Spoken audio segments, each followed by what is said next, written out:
Dans ce quartier populaire de Nairobi, Eugène nettoie sa toute nouvelle moto. Cela fait 8 mois qu'il a commencé à investir dans les monnaies virtuelles.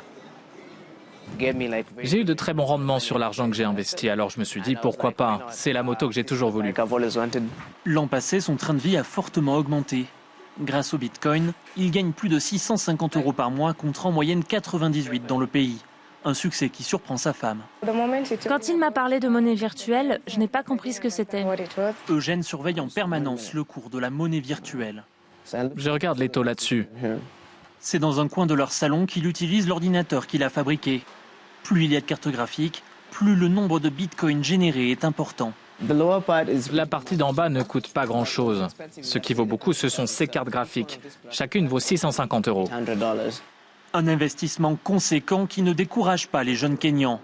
Dans ce centre dédié aux entrepreneurs, ils sont de plus en plus nombreux à s'impliquer dans les monnaies virtuelles. Michael a été l'un des premiers à utiliser le Bitcoin au Kenya.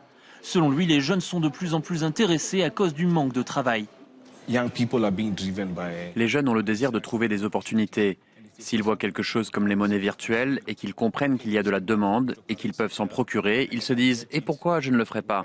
Il n'y a pas de raison qu'ils ne le fassent pas.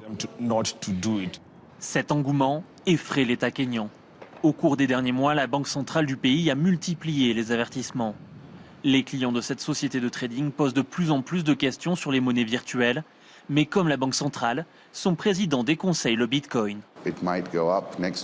Son prix peut augmenter la semaine prochaine ou bien descendre, mais à la fin, il vaudra quasiment zéro.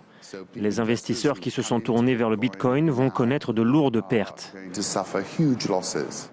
Selon le dernier rapport de la Citibank, le Kenya détient à l'heure actuelle près d'1,3 milliard d'euros de Bitcoin.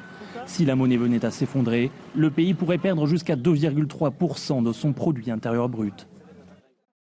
Avec